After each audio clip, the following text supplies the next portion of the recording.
দেখেন নাস্তাটি কিন্তু অনেকটাই লোভনীয় হয়েছে, মাশাআল্লাহ, অনেকটাই খাস্তা। হাই গাইস, আসসালামু আলাইকুম ওয়া রাহমাতুল্লাহি ওয়া বারাকাতুহু। Welcome back to my channel Mariam's blog. আপনারা সবাই কেমন আছেন? আশা করছি যাই যেখানেই আছেন অনেক ভালো আছেন। আমরাও আল্লাহর রহমতে অনেক ভালো আছি। আজকে হচ্ছে আমি নতুন একটা রেসিপি নিয়ে আসছি। আজকে হচ্ছে আমি নাস্তা তৈরি করব। এখানে আমি হাফ কাপ পরিমাণ হচ্ছে ময়দা নিয়েছি, এখানে হচ্ছে পানি নিয়েছি, আর এখানে আমি হচ্ছে 1 টেবিল চামচ, বড় 1 টেবিল চামচ চিনি, হচ্ছে অল্প একটু হচ্ছে কালো জিরা, আর হচ্ছে নিয়েছি স্বাদ মতো একটু লবণ। এখন আমি হচ্ছে শুকনো উপকরণগুলি হচ্ছে মিশিয়ে নিচ্ছি। এখন দিয়ে দিলাম ময়দাগুলি দিয়ে হচ্ছে শুকনো উপকরণগুলি ভালো করে আমি মিশিয়ে নিব। চামচ অলিভ অয়েল, এটি যত মেখে নেবেন নাস্তাটি খেতে কিন্তু ততটাই খাস্তা আর হচ্ছে অনেক মুচমুচে হবে। এজন্য উপকরণটি ভালো করে মিশিয়ে নিতে হবে। দেখেন দলা পেকে আসছে। এখন আমি অল্প অল্প পানি দিয়ে সুন্দর একটা ডো তৈরি করে নেব। একবারে পানি দিবেন না, অল্প অল্প করে দিয়ে সুন্দর একটা ডো তৈরি করে নিতে হবে।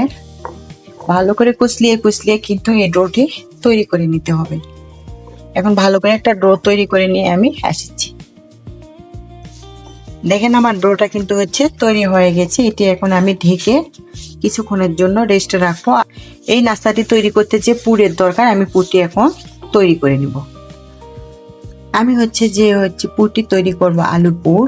আমি এখানে কিন্তু 2টা আলু হচ্ছে ভালো করে সিদ্ধ করে নিয়েছি।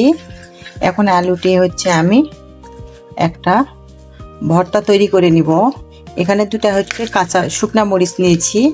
শুকনা মরিচগুলি একটু ভালো করে আমি তেলে নিব। স্বাদ মতো লবণ নিয়েছি, আর এখানে একটু জিরার পাউডার, একটু ধনিয়া পাউডার নিয়েছি। দেখেন সবগুলি এখন আমি ভালো করে হচ্ছে মিশিয়ে নিব।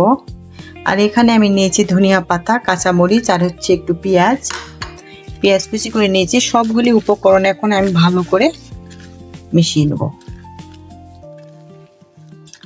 এই নাস্তাটা কিন্তু ঝটপট অনেক তাড়াতাড়ি তৈরি করা যায়। এটি কিন্তু অনেক মজার একটা নাস্তা। ছোট থেকে বড় সবাই কিন্তু অনেক মজা করে খেয়ে নেবে, অনেক পছন্দ করবে এই নাস্তাটি। আর অনেক সহজে অল্প সময়ের মধ্যে অল্প উপকরণ দিয়ে কিন্তু এই নাস্তাটি ঝটপট তৈরি করা যায়। আমি ভালো করে এখন সবগুলি হচ্ছে ভালো করে একটু হচ্ছে আউলিয়ে নিচ্ছি, যেন কোনো প্রকার দানা ভাব না থাকে। আমি কিছুক্ষণ পর এখান থেকে একটা আমি লিচি কেটে নিলাম। তারপরে এটা কিন্তু হচ্ছে ভালো করে আমি হচ্ছে একটু বড় করে একটা রুটি বেলে নিব।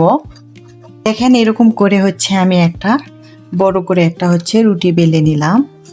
তারপরে আমি সুন্দর করে একটা শেপ দিয়ে কেটে নিব। আমি যে শেপে হচ্ছে নাস্তাটি তৈরি করব সেই শেপ দিয়ে কিন্তু হচ্ছে আমি এটি কেটে নিব। পাঁচ বরাবর হচ্ছে এভাবে আমি দেখেন কেটে নিলাম। যেটা আলুর পুরে আমি হচ্ছে এখানে দিয়ে দিলাম। তারপরে এরকম করে পেঁচে একটা রোল তৈরি করে নিব। এই নাস্তাটি কিন্তু বানানো অনেক সহজ। তারপরে কিন্তু আমি একটা কাঁটা চামচ দিয়ে এরকম করে আমি হচ্ছে মাথাগুলি জয়েন করে দিচ্ছি। এক্ষেত্রে একটা ডিজাইনও হবে, আবার হচ্ছে মাথাগুলি এভাবে জয়েন হবে। আর এমনভাবে কিন্তু পুরটা হচ্ছে মাথাগুলি জয়েন করে দিবেন যাতে আলুর পুরটি যেন বাইরে না বাইর হয় ভাজানোর সময়, তাহলে কিন্তু সমস্যা। দেখেন এইভাবে হচ্ছে আমি নাস্তাটি তৈরি করে নিলাম। আবার একটা হচ্ছে আমি তৈরি করে দেখাচ্ছি। আলুর পুর হচ্ছে নিয়ে নিলাম। তারপরে এইরকম করে ভালো করে দেখেন এরকম করে পেঁচিয়ে নিচ্ছি। তারপরে 2টা মাথা হচ্ছে সুন্দর করে কিন্তু অ্যাডজাস্ট করে নিব। দেখেন এভাবে কিন্তু হচ্ছে আমি তৈরি করে নিলাম। সবগুলি নাস্তা হচ্ছে আমি তৈরি করে নিয়ে আসছি। তো আমার নাস্তাগুলি কিন্তু সবগুলি তৈরি করা হয়ে গেছে। আমি কিন্তু 8 পিস তৈরি করে নিয়েছি। দেখেন কত সুন্দর লাগছে। এখন নাস্তাগুলি আমি হচ্ছে ভেজে নিব। এখানে হচ্ছে আমি একটা ফ্রাই প্যান বসিয়ে দিলাম, দিয়েছি পরিমাপ মতো তেল। তেলগুলি কিন্তু হচ্ছে আমার গরম হয়ে গেছে। এখন 1 পিস করে কিন্তু নাস্তাগুলি আমি দিয়ে ভেজে নিব। বিসমিল্লাহির রহমানির রহিম। দেখেন নাস্তাগুলি কিন্তু অনেক সুন্দর হয়েছে মাশাআল্লাহ। এই নাস্তাটি কিন্তু ছোট থেকে বড়রা সবাই কিন্তু অনেক পছন্দ করবে, অনেক মজা করে কিন্তু খেয়ে নেবে। এভাবে সবগুলি নাস্তা আমি দিয়ে দিব।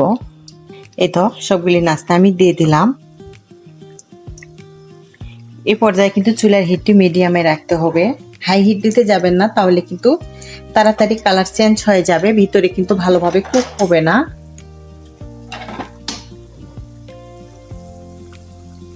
আমি সুন্দর করে লাল করে এপিট উপিট করে ভালো করে ভেজে নেব। একটু দূর এসেও যারা আমার ভিডিওটিতে একটা লাইক দিতে ভুলে গেছেন বা এখনো লাইক দেন নাই, প্লিজ প্রিয় ভাইয়া আপুরা একটা লাইক দিয়ে দিবেন।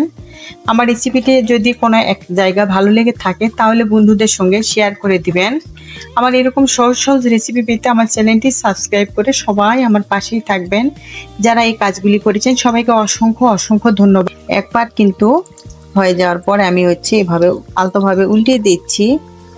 দেখেন নাস্তাগুলি কিন্তু প্রায় আমার ভাজা হয়ে গেছে।